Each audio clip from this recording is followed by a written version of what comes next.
I see. Yes. Nodding heads. Okay. Yeah.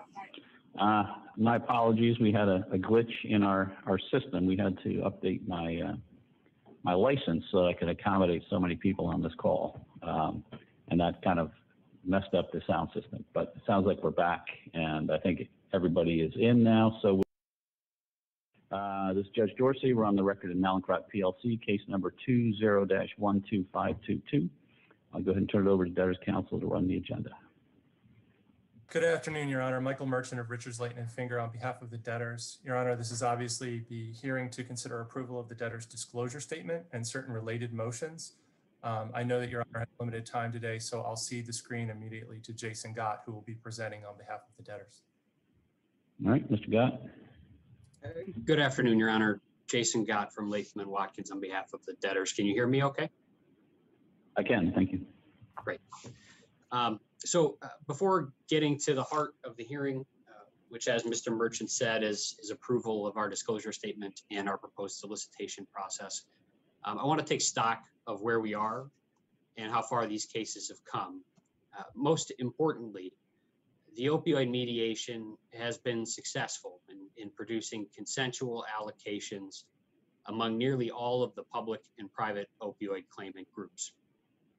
Of the groups of claimants that went into mediation, 10 of them have agreed on their respective allocations from the opioid settlement.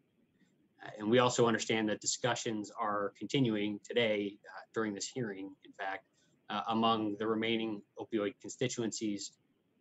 And we heard actually just before the start of this hearing that there may be one additional agreement in principle that we hopefully will be able to bake into our documents before solicitation begins. Your Honor will recall that we identified that allocation process as one of the central issues of this case back at the first day hearing in October. So to have that resolved consensually and so broadly is a great outcome. And it's not just beneficial for these cases and for getting to emergence on an efficient timeline, although of course it is. One of the many facets to the agreements coming out of the opioid mediation is that about 90% of the total settlement dollars, after deductions for costs and fees, which basically represents all of the group's allocations except for personal injury and NAS claimants, including future claimants. That 90% number reflects the portion of the settlement that ultimately will end up going toward abatement initiatives in responding to the opioid abuse epidemic. So with that on the horizon, it's now our job on the debtor side to drive these cases forward, to get to a conclusion and to get to confirmation, and then to execute on the plan so that those dollars in the opioid settlement can get to work. And that includes $450 million right away on the effective date. Your Honor, in parallel path, and as Your Honor knows, on the funded debt side, we've grown our support for the plan considerably since the petition date. We have 70% of our term lenders and 84% of our guaranteed unsecured note holders signed on to our restructuring support agreement. And together they reflect almost $3.5 billion of the debtor's capital structure with locked in votes supporting the plan when the time comes to vote. And that brings us to today in this process for approval of our disclosure statement. The latest versions of the relevant documents that have been filed on the docket anyways can be found at docket number 2863 for the plan, 2864 for the disclosure statement, and 2867 for the form of order approving the disclosure statement and the forms and notices attached to it.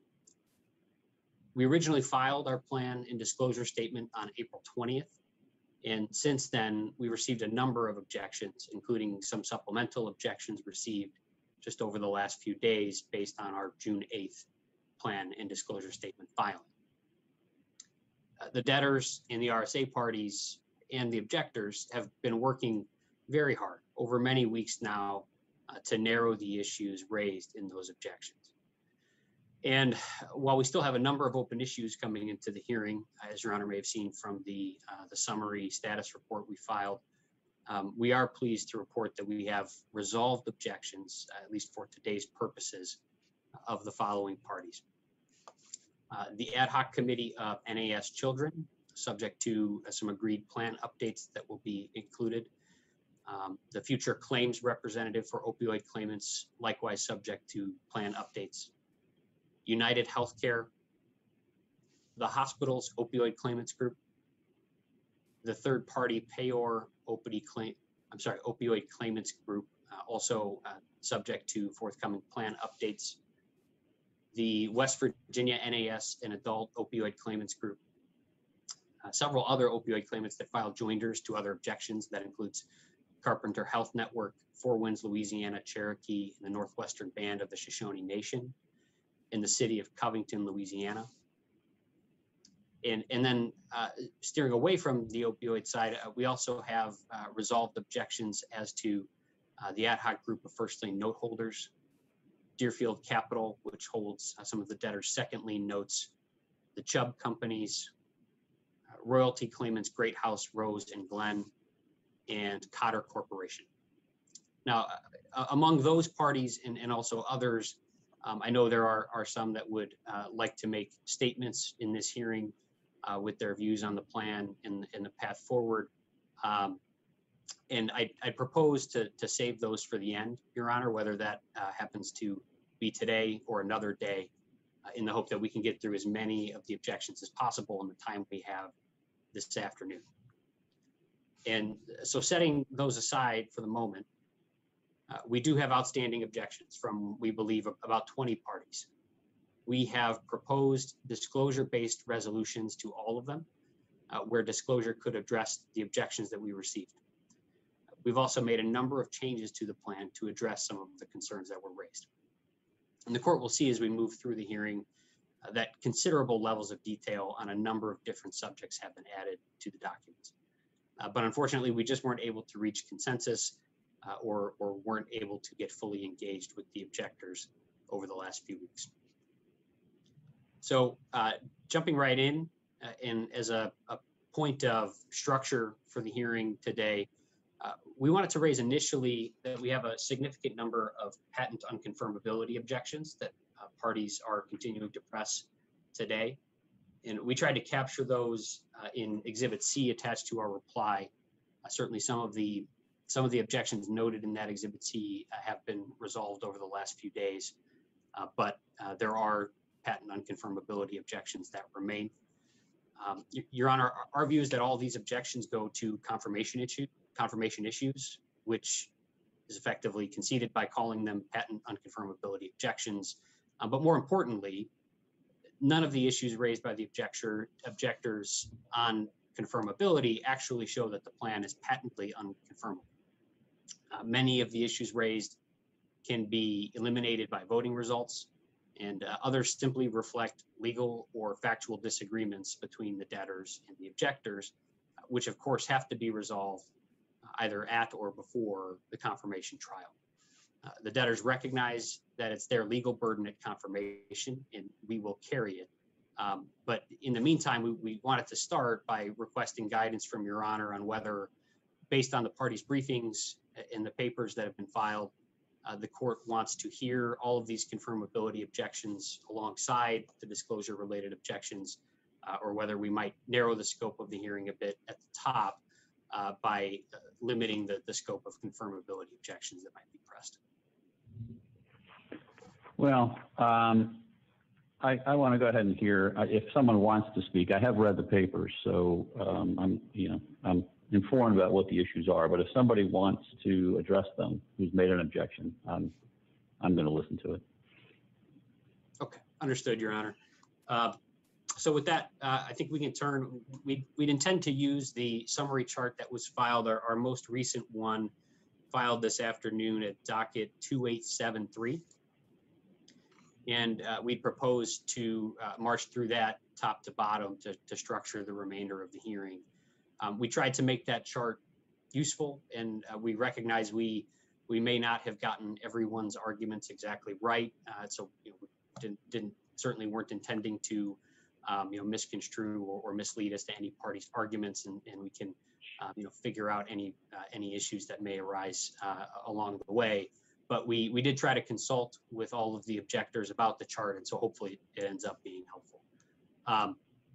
Just a brief affirmative case, Your Honor, before we dive into the objections. To lay the legal groundwork, it's important to remember the standard we're operating under for today, which is, does the disclosure statement contain adequate information about the plan? And that's adequate information for a typical creditor to make an informed vote on the plan. That includes things like background of the case, an explanation of the debtor's businesses, risk factors relevant to the plan, tax consequences, and then, of course, the proposed classifications and distributions under the plan. Importantly, there are a few things that the code and case law make clear are not required for the disclosure statement to be approved. One of those things is coverage of specialized parochial issues that are relevant to one or only a few creditors. In the case, there's Waterville Timeshare Group 67 BR 412. Similarly, the disclosure statement is not required to compare the actual plan to other hypothetical ways a Chapter 11 plan could have been formulated in these cases. That's Section 1125A1 of the Bankruptcy Code. The DS is not required to have valuations or appraisals of asset values. Section 1125B. Likewise, we aren't required to pack every piece of information into the DS that's available from other sources, like our schedules and SOFAs or our SEC filings, for example. It's Section 1125A2C. Also not needed are chronicles of legal arguments and factual issues that are really better suited for discovery and for the confirmation trial itself. In the case, there's Stanley Hotel 13 BR 926 in the Bankruptcy Court for the District of Colorado, 1981.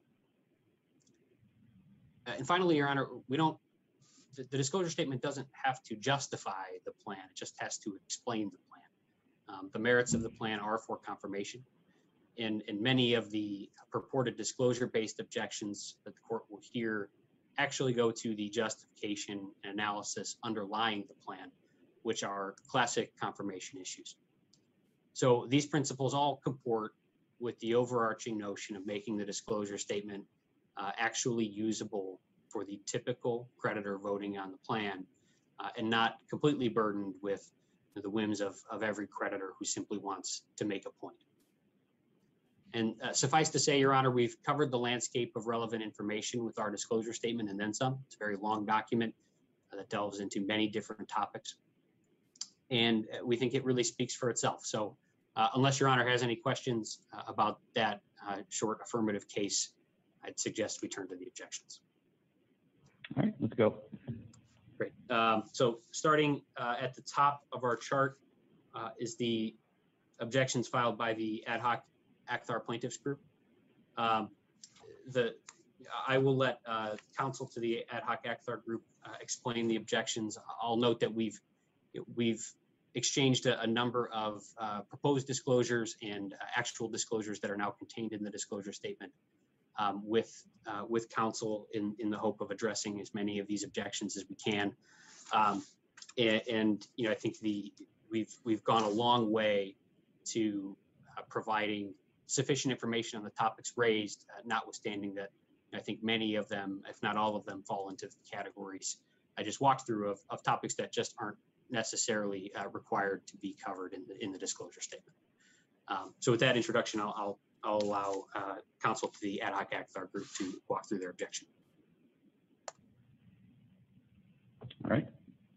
I think that would be me, Your Honor. Mr. Aston is also on the line as well. If I can, we have exchanged charts on where our remaining objections are. And I think I will focus the court on some of the ones that I think aren't covered in other people's objections, Your Honor, so that you don't have to hear the same argument more than once. We have raised an objection and the language about which we have a concern appears on what is now page 3 of the new black line version of the disclosure statement at docket 2865-2, page 17 of 242. There is a discussion in that section regarding why the general unsecured creditors with a strict application of the absolute priority rule, are entitled to no more than $34 million. We have asked language be added that explains why that strict application of the absolute priority rule would not apply to the opioid creditors, as they are in no different situation than us.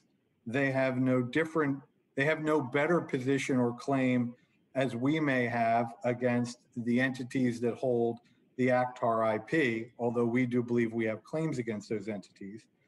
And as a result, we should be equal. It should be disclosed that they are be treating differently than what is being proposed for the general unsecured creditors. So that is one, Your Honor, that I believe we have been pushing, and we believe there needs to be disclosure as to why opioid creditors are getting 1.6 billion, unsecured creditors are getting 100 million, and the absolute priority rule is not being applied equally as to both groups of creditors, or at least as the debtors seem to apply the absolute priority rule. So that is one of our objections that we still believe needs further disclosure in the disclosure statement to explain the difference in how the treatment occurs. Do you want me to stop, or do you want me to do all of them, Your Honor? Why don't we do these one at a time? That way it'll be a little more efficient, I think. Understood. Scott? Yes, Your Honor. So for starters, this clearly goes to a confirmation issue, which is whether there is discrimination among the groups and whether that discrimination is unfair. We think the disclosures that we've added go above and beyond in explaining the debtor's analysis that underpins the plan. It's also just simply not the case that general unsecured creditors recovery is strictly based on application of the absolute priority rule. As that disclosure suggests, the $100 million that general unsecured creditors are proposed to receive under the plan is significantly greater than what our analysis suggests they're entitled to. So all to say, Your Honor, we think that disclosure is accurate.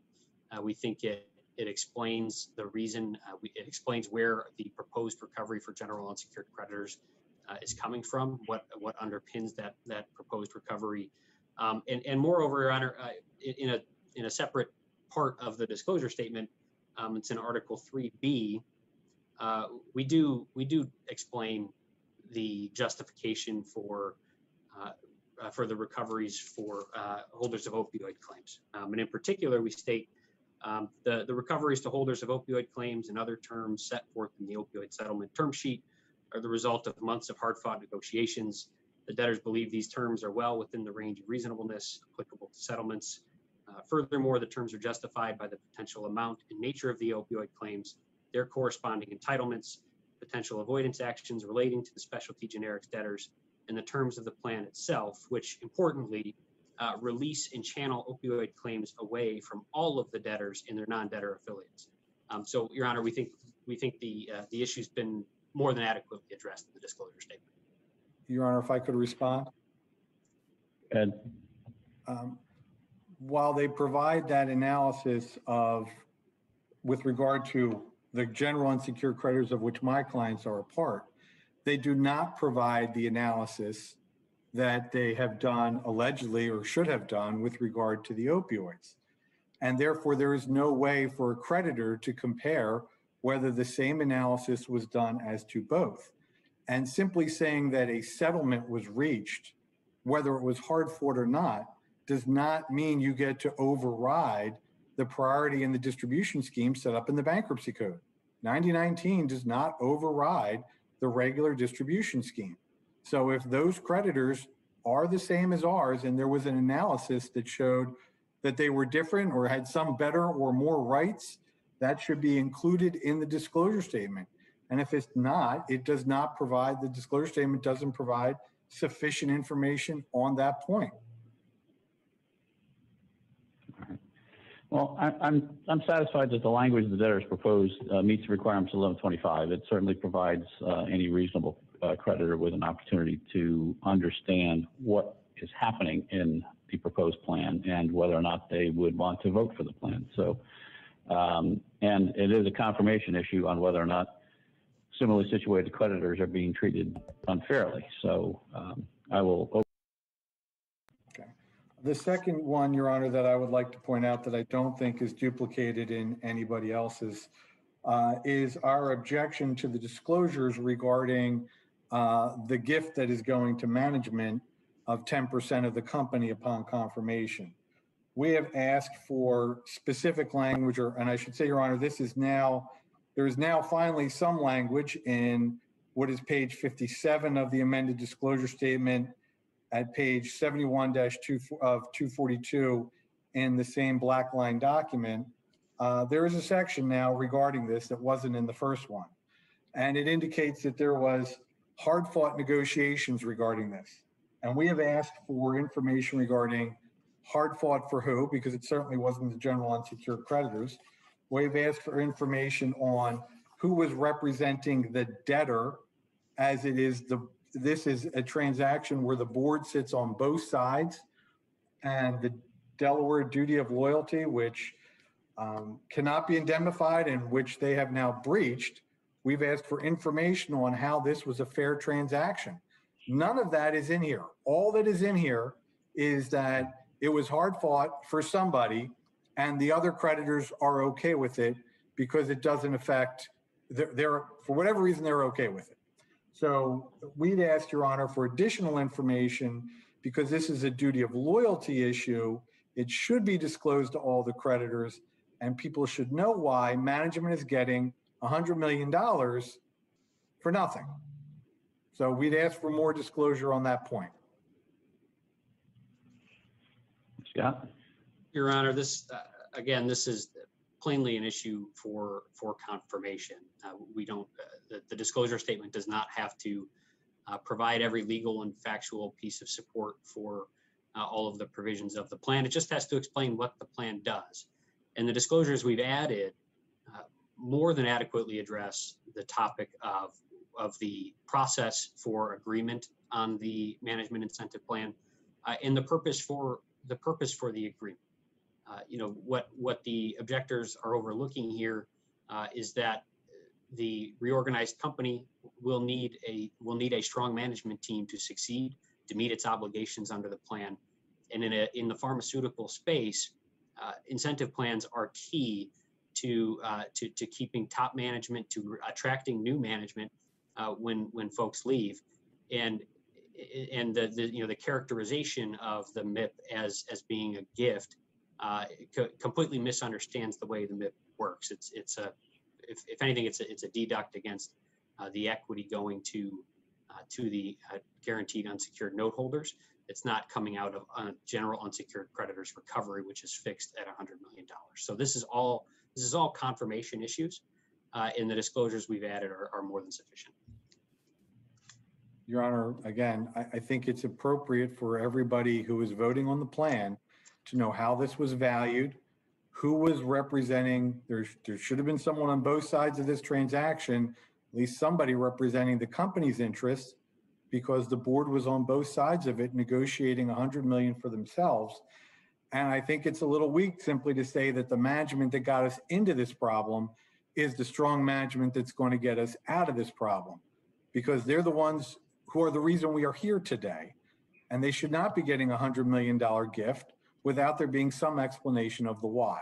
And we're just asking for the why. We intend to raise this in confirmation as well. And it's also part of our trustee motion, but we think there should be further disclosure going out to creditors on this point. Your Honor, just to correct one point so that the record isn't unclear.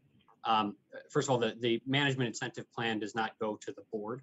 It's approved by the board, and it's in favor of the management team, not the board. And the terms of the MIP were negotiated amongst the debtors and the RSA parties and the debtors board.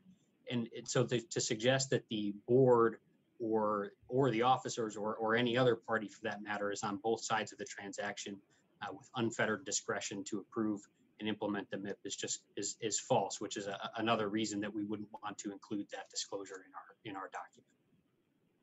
Your Honor, none of that is in. Hold on, Mr. Ciardi. Hold on. I think the disclosure is sufficient at this point. It clearly is a confirmation issue, and I received letters from people all the time, and one of the things they complain about most is the amount that's going to management under the plan. So it's certainly something that people are aware of and something that they will take into consideration when deciding whether or not to vote for the plan. Why, we can deal with at the time we get to confirmation. Your Honor, the final issue that I'll raise, although I do want to say that there are other objections that we have, they are covered by other people's objections, so I'm not going to repeat them. I'll just try to focus on the ones we have. I just don't want the court to think I'm waiving them at this point. Is we have asked for a more clear description of the parties being released or not released, including whether, in particular, Express Scripts or any of their entities or parties are receiving any release of any kind under the plan. This is particular as to us because obviously we maintain a complaint against Express Scripts as well, but it should be not very difficult for the debtors to simply say, identify by name who is getting an actual release under the plan. And we think that that's not an unfair request for specific identification of released parties by name. Scott? Your Honor, yes. So I think we could work through, and to be clear, I think this is one point where, this topic, the request was just made in the last couple of days. So this is one point where we could continue to work through. I think we'd be okay with making a disclosure in the negative here, identifying which parties that the ad hoc ACTHAR group might be concerned about that are not released parties. That would include the Express Scripts entities. But naming each and every individual and company in a list that is captured in the defined term of released parties would certainly defeat the notion of keeping the disclosure statement readable and user-friendly. And frankly, I don't know that really addresses the concern that the ad hoc ACTHAR group actually has if we can instead frame our disclosure in the negative, which, like I said, we can engage on and figure out exactly what that disclosure might look like. Your Honor, I think that's a reasonable resolution of the issue. I think if we would be okay with that resolution, Your Honor. We just wanted. Hold on, Mr. Ciardi, you're talking over me. I'm sorry, Your Honor. It's a reasonable resolution. I think the debtors have proposed a reasonable resolution that would provide comfort to the ad hoc committee of ACTHAR plaintiffs that Express Scripts is not being released pursuant to the plan, and putting that disclosure in there satisfies that issue. I don't think it's necessary to list out every single person that might be covered by the releases. That, as Mr. Gott points out, that would make the release provision unreadable, and most people are going to get lost in it. So I'm satisfied with that proposed resolution, Mr. Gott. Your Honor, so would we. And the corollary to that is we have asked this similar comment with regard to co-defendant indemnity agreements. Again, it is particular as to us, but we want to know if those indemnity agreements that Express Scripts may have are going to be assumed or not. And that should be clearly laid out in the plan or disclosure statement. Or again, if it's in the negative that these peoples are not going to be assumed, that's fine too. We would be okay with that result as long as there's clarification either in an affirmative or negative manner on the co-defendant indemnity agreements. Your Honor, that will be disclosed in due course when we file our plan supplement with that will contain lists of assumed and rejected contracts. And at that point, that information will be disclosed. At this point, sitting here today, I don't think we have a determination on that front. And it is completely ordinary for that to be disclosed as part of the plan supplement. I agree. It can be disclosed in the plan supplement. Your Honor, could I ask for one clarification on your ruling on that? Is that we will obviously need to object on the assumption that it may be assumed or may not be assumed. We have to take discovery either way on that during the pre-confirmation period and not wait for this plan supplement to be filed. So will that be, I don't want to run into a relevance issue because they haven't yet made a determination. We're going to need to take discovery and know where parties are on that point, where Express Scripts is. I just want to be clear that we're not going to be waiting until the plan supplement to be able to take discovery on that point. Well, that's not really an issue for the disclosure statement, but if they haven't made the determination yet, you have to assume that they're not going to assume it. So you are entitled to take your discovery. Thank you, Your Honor. Your Honor, with that, I will, I'll cede the podium. Our other issues are primarily covered by other parties as well. All right. Thank you, Mr. Sierra. Your Honor, the next objection on the list was filed by Columbus Hill Capital Management. There's the original objection is at docket number 2350, supplemental objection at number 2850.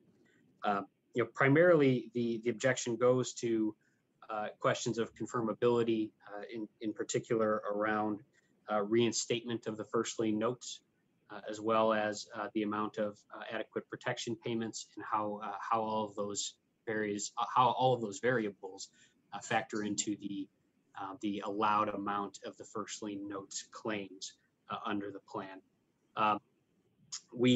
So for those reasons, we believe these objections should be overruled as going to confirmation, and we have otherwise addressed the disclosure related objections raised by Columbus Hill by disclosing the term sheet for the cram down first lien notes that's attached to our plan as Exhibit A, and also indicating that we will file with the plan supplement, the more detailed documents underpinning those cram down first lien notes. And lastly, an objection that Columbus Hill raised an objection regarding the schedule and our discovery protocols. And my understanding, although I could be getting this wrong, my understanding is I think that objection has been worked out, but I'll cede the podium to counsel to Columbus Hill to address the objection. Your Honor, it's Paul Silverstein, may I? Yes, can you turn on your video, please? Well, the video, my screen says the host has stopped my video, so I don't know what to do about that. I promise you I'm wearing a suit. I was on video before, but I'll be very, very, very brief, 60 seconds maximum. All right, go ahead. As I think Mr. Gott mentioned, we filed an objection, then we filed a supplemental objection midday yesterday. I'm pleased to report that we do not believe there exist material disclosure issues with respect to the 1L notes at this point. We've had numerous discussions with debtors counsel over the last week or so toward that end. Our focus now is on the full and proper adjudication of the two substantive issues, the debtor's forthcoming objection to the applicable premium and Columbus Hill's objection to the toggle treatment under the plan, which provides for what's referred to as cram down notes. The debtors have proposed a schedule for addressing its claim objection and Columbus Hill's objection to the terms of the toggle notes. If issues come up with respect to the schedule, we can address them if and when they come up. And that's really all I have to say, and I appreciate your time. Okay. The simplest response you've heard all day, I think. I'm sorry? The simplest response I think you've heard all day, Your Honor. I appreciate it. Thank you very much. I'm going to lower your hand there. Okay. All right. So it sounds like those are resolved. Mr. Gott, what's next? The next objection was filed by Vasu Kaupat and Subha Vasudevan, docket number 2370. These are two holders of the debtor's 4 3/4 notes. The objection, the thrust of the objection is that the plan treats the 4 3/4 notes unfairly. We think that is squarely an objection to confirmation and think it should be overruled. All right. Anyone speaking for the objectors?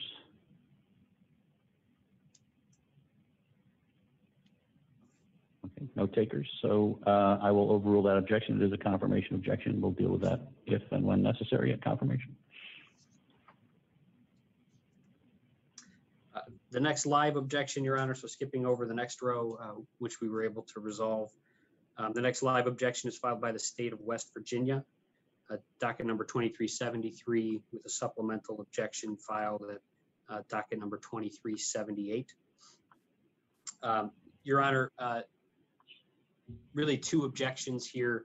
The first concerns disclosures around recoveries to holders of opioid claims. And we think the process that we have set up for disclosing the specifics around recoveries and the treatment of opioid claims is appropriate here. And I can get into that after counsel addresses the objection. And the second objection that we understand to be raised is a timing objection that approval of the disclosure statement at this phase is premature. All right, let me hear from State of West Virginia. Good afternoon, Your Honor. Gregory Hauserith on behalf of the State of West Virginia, Leach, Tishman, Scaldo, and Lample. I have with me here on the line my colleagues Kristen Lawson and John Steiner that I'd like to concede the podium to for the objection. All right, who's going to do the speaking? Good afternoon, Your Honor. Kristen Lawson from Leach, Tishman, Fiscaldo, and Lample on behalf of the State of West Virginia. First, I wanted to make clear that West Virginia is one of a small handful of states that are not a party to the RSA. We are not included in the Governmental Plaintiff Ad Hoc Committee.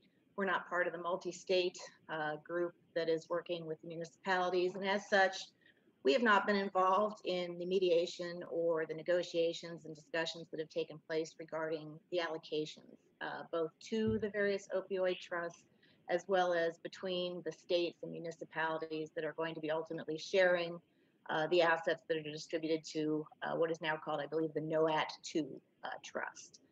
And I point that out only because we have to date been kind of forced to speculate as to how much the state is going to receive and how that amount is being determined.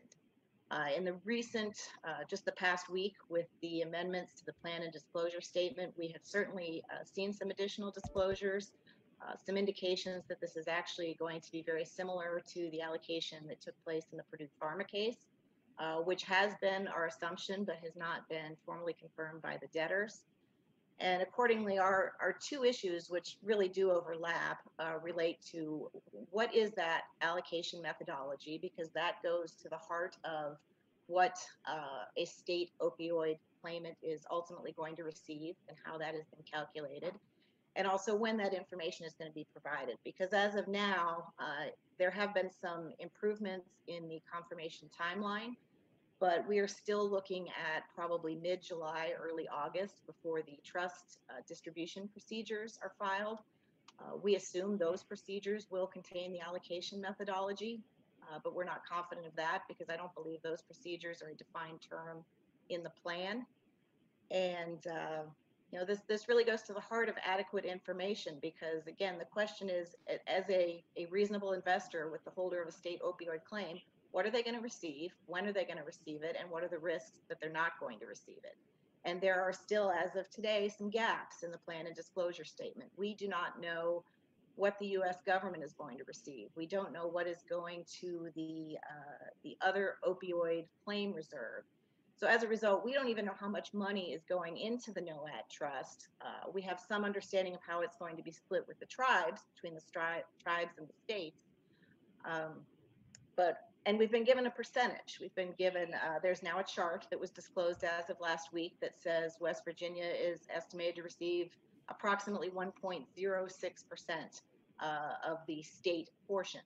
But what's missing is that is a percentage of what number? And how was that number calculated? Again, we believe we have some understanding. We learned yesterday in a filing by the government plaintiffs ad hoc committee, they have advised us that yes, it is the Purdue Pharma allocation that's being followed. And they've referenced some very specific percentages that we have not seen from the debtor in this case. We believe that we're entitled to an opportunity to review that formula, that calculation, to make sure that it's accurate, so that as we proceed to confirmation, we can prepare our discovery, prepare any necessary expert, and if there is a confirmation issue as to whether that's an appropriate allocation, that we have the information necessary to address that. And as to the timing specifically, we do acknowledge that the debtors have given additional time between the filing of the plan supplement and ultimately the voting deadline and the plan objection deadline. They've increased it from what was originally 7 days to now 28 days. But our argument from the outset has been that we were entitled to that information within 28 days prior to the disclosure statement hearing, because for the holder of opioid claims, the trust is in effect the plan. We are being directed to that trust as our sole and exclusive remedy. Those are the documents that are going to determine how much we receive, when we receive it, what procedures we have to follow. And to date, we're just missing a lot of information about that. We can't make a reasonable estimate of what we're going to receive. Scott? Your Honor, I think you heard really the three key things there. One is that the total allocation for the state of West Virginia has been disclosed. Two is that the procedures governing the allocation in the trusted distribution procedures that are to come will look very similar to those with which the state of West Virginia would be familiar, or any other state opioid claimant would be familiar from the Purdue Pharma bankruptcy. And then third, Ms. Lawson is correct that we have extended the timeline considerably between when this information will be filed publicly and the voting deadline. In fact, it's I think our summary chart may have referred to a 28-day period when we filed it before. It is now longer. In fact, the latest that the procedures will be filed based on our latest discussions with the OCC, amongst others, will be July 21st. And if sooner, we'll file it within 30 days after approval of the disclosure statement. So that could be as soon as July 15th. So you're talking about 5 to 6 weeks with the information publicly disclosed and available for any opioid creditor to digest that information and determine exactly what the outcome will be for them. We think that's appropriate and adequate here. Are there any other state or government entities of any kind that have, or that are not a part of the group that are individual creditors in the case, other than West Virginia? Your Honor, I believe West Virginia was the only objecting party, and we haven't been engaged by any other particular state to this date, unless my memory is failing me. Mr. Price raised his hand, and maybe he has some understanding of that. I was just going to answer your question. You asked if there are other states that are not part of the governmental entity group that signed the RSA, correct? That was your question? Correct. Yeah. So there are 5 states that are not party to the RSA. West Virginia is one of them. West Virginia is the only one that filed an objection to the disclosure statement. But there are 5 states that are not part of the RSA. Okay. Mr. Eckstein, you raised your hand. Did you have something you wanted to say? Yes, Your Honor. Good afternoon. Kenneth Eckstein of Kramer Levin on behalf of the Governmental Ad Hoc Committee. I was first going to confirm what Mr. Price just disclosed, that there are a total of 5. There are various territories that have signed on. There are a total of 5. And Your Honor, we obviously would welcome participation by West Virginia and any of the other states that want to participate in the RSA. So it's certainly not a function of seeking to exclude West Virginia. And I know that West Virginia and the other states and the various attorneys general do communicate quite extensively. And so notwithstanding the objection, there is a great deal of dialogue. From a standpoint of the objection, however, Your Honor, we did confirm in our pleading that was filed earlier this week that the allocation that is being utilized here, in fact, will mirror the allocation procedures that have been adopted in the Purdue case, and there's been a fair amount of activity, including extensive amount of interaction with West Virginia during the case, and more importantly, before the case, the development of a statewide allocation has been the subject of an extensive amount of discussion and negotiation, and all of those details will be appropriately presented to the court in connection with confirmation, so that the court is fully apprised of just how the allocation came about. But that is information that that is more appropriately left for a confirmation hearing when the court is being asked to consider the treatment of the opioid claimants. As Ms. Lawson indicated, that there is now disclosure of the percentage, which really is the key piece of information. And as Your Honor has heard, the details of the trust procedures are going to be reflected in the plan supplement that gets filed within the next 30 days, well in advance of the deadline for voting. But as a practical matter, because this has all been laid out, in connection with Purdue, the details are at this point known to West Virginia, and I think that from a standpoint of disclosure, there is certainly ample information for the court to be comfortable that all parties who are participating in the opioid trust have a fair amount of clarity as to what the size of the recovery is and how it's going to be split amongst the states. And there are additional details that are important, but those will be reflected in the plan supplement that is scheduled to be filed.